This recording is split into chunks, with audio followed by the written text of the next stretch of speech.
اور شوہر والی عورتیں بھی تم پر حرام ہیں مگر وہ جو قید ہو کر باندیوں کے طور پر تمہارے قبضے میں آ جائیں۔ یہ حکم اللہ نے تم کو لکھ دیا ہے، اور ان محرمات کے سوا دوسری عورتیں تم کو حلال ہیں، اس طرح سے کہ مال خرچ کر کے ان سے نکاح کر لو، بشرطے کہ نکاح سے مقصود عفت قائم رکھنا ہو، نہ کہ شہوت پرستی۔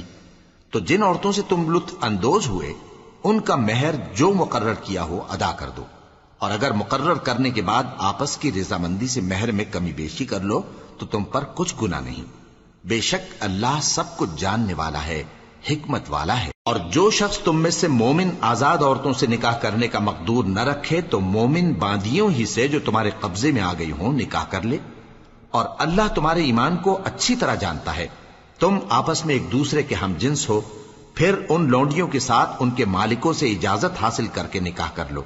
اور دستور کے مطابق ان کا مہر بھی ادا کر دو، بشرطے کہ وہ پاک دامن ہوں،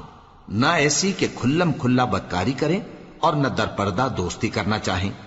پھر اگر وہ نکاح میں آ کر بدکاری کا ارتکاب کر بیٹھیں تو جو سزا آزاد عورتوں کے لیے ہے اس کی آدھی ان کو دی جائے۔ یہ باندھی کے ساتھ نکاح کرنے کی اجازت اس شخص کو ہے جسے گناہ کر بیٹھنے کا اندیشہ ہو، اور یہ بات کہ صبر کرو تمہارے لیے بہتر ہے، اور اللہ بخشنے والا ہے، مہربان ہے۔ اللہ چاہتا ہے کہ اپنی آیتیں تم سے کھول کھول کر بیان فرمائے اور تم کو اگلے لوگوں کے طریقے بتائے اور تم پر مہربانی کرے، اور اللہ جاننے والا ہے، حکمت والا ہے۔ اور اللہ تو چاہتا ہے کہ تم پر مہربانی کرے، اور جو لوگ اپنی خواہشوں کے پیچھے چلتے ہیں وہ چاہتے ہیں کہ تم سیدھے رستے سے بھٹک کر دور جا پڑو۔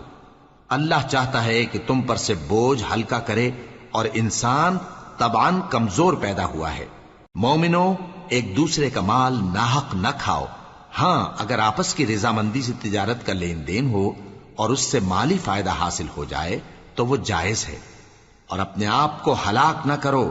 کچھ شک نہیں کہ اللہ تم پر مہربان ہے۔ اور جو زیادتی کرتے ہوئے اور ظلم سے ایسا کرے گا تو ہم اس کو عنقریب جہنم میں داخل کریں گے، اور یہ اللہ کو آسان ہے۔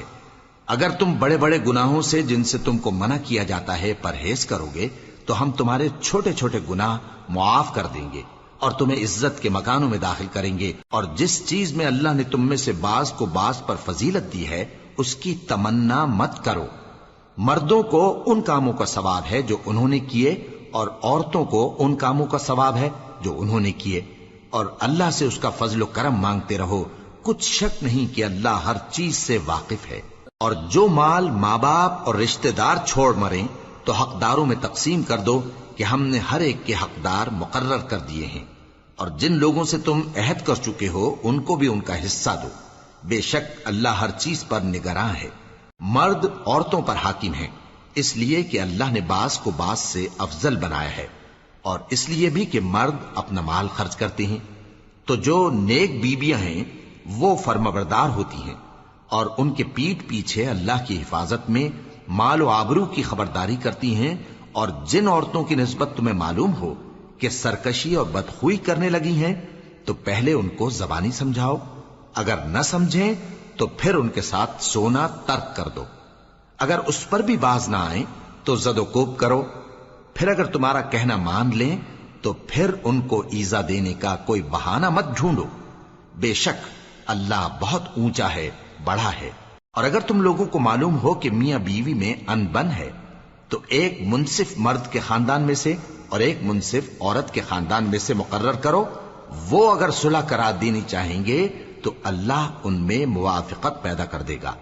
کچھ شک نہیں کہ اللہ سب کچھ جانتا ہے، سب باتوں سے خبردار ہے۔ اور اللہ ہی کی عبادت کرو اور اس کے ساتھ کسی چیز کو شریک نہ بناؤ، اور ماں باپ اور قرابت والوں اور یتیموں اور ناداروں اور رشتہ دار ہمسایوں اور اجنبی ہمسایوں اور پاس بیٹھنے والوں اور مسافروں اور جو لوگ تمہارے قبضے میں ہوں سب کے ساتھ حسن سلوک کرو،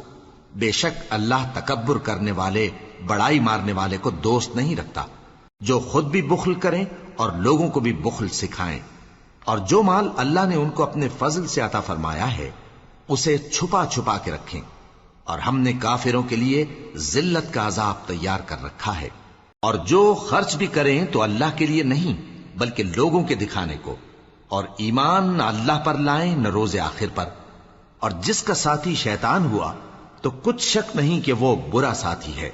اور اگر یہ لوگ اللہ پر اور روز قیامت پر ایمان لاتے اور جو کچھ اللہ نے ان کو دیا تھا اس میں سے خرچ کرتے تو ان پر کیا مصیبت آ پڑتی،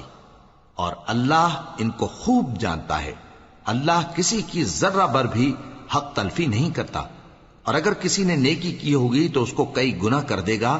اور اپنے ہاں سے اجر عظیم بخشے گا۔ بھلا اس دن کیا حال ہوگا جب ہم ہر امت میں سے احوال بتانے والے کو بلائیں گے اور تم کو اے نبی صلی اللہ علیہ وآلہ وسلم ان لوگوں کا حال بتانے کو بطور گواہ طلب کریں گے۔ اس روز کافر اور پیغمبر کے نافرمان آرزو کریں گے کہ کاش ان کو دھسا کر زمین برابر کر دی جاتی، اور وہ اللہ سے کوئی بات چھپا نہیں سکیں گے۔ مومنو، جب تم نشے کی حالت میں ہو تو جب تک ان الفاظ کو جو منہ سے کہو سمجھنے نہ لگو نماز کے پاس نہ جاؤ، اور جنابت کی حالت میں بھی نماز کے پاس نہ جاؤ یہاں تک کہ غسل کر لو۔ ہاں، اگر بحالت سفر رستے چلے جا رہے ہو اور پانی نہ ملنے کے سبب غسل نہ کر سکو تو تیمم کر کے نماز پڑھ لو، اور اگر تم بیمار ہو یا سفر میں ہو یا کوئی تم میں سے بیت الخلا سے ہو کر آیا ہو یا تم نے عورتوں سے مقاربت کی ہو اور تمہیں پانی نہ ملے تو پاک مٹی لو اور منہ اور ہاتھوں کا مسح کر کے تیمم کر لو، بے شک اللہ معاف کرنے والا ہے، بخشنے والا ہے۔ بھلا تم نے ان لوگوں کو نہیں دیکھا جن کو کتاب سے حصہ دیا گیا تھا کہ وہ گمراہی کو خریدتے ہیں اور چاہتے ہیں کہ تم بھی رستے سے بھٹک جاؤ، اور اللہ تمہارے دشمنوں سے خوب واقف ہے، اور اللہ ہی کافی کارساز ہے، اور اللہ ہی کافی مددگار ہے۔ اور یہ جو یہودی ہیں ان میں کچھ لوگ ایسے بھی ہیں کہ کتاب اللہ کے کلمات کو ان کے مقامات سے ہٹا دیتی ہیں اور کہتے ہیں کہ ہم نے سن لیا اور نہیں مانا، اور کہتے ہیں سنو نہ سنوائے جاؤ، اور زبان کو مروڑ کر اور دین میں طعن کی راہ سے تم سے گفتگو کے وقت راعینا کہتی ہیں، اور اگر یوں کہتے کہ ہم نے سن لیا اور مان لیا اور صرف اسمع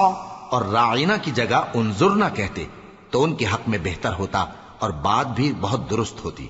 لیکن اللہ نے ان کے کفر کے سبب ان پر لعنت کر رکھی ہے تو یہ کچھ تھوڑے ہی ایمان لاتی ہیں۔ اے کتاب والو، قبل اس کے کہ ہم کچھ چہروں کو مٹا دیں اور پھر ان کی پیٹھ کی طرف پھیر دیں یا ان پر اس طرح لعنت کریں جس طرح ہفتے والوں پر لعنت کی تھی، ہماری نازل فرمائی ہوئی کتاب پر جو تمہاری کتاب کی بھی تصدیق کرتی ہے ایمان لے آؤ،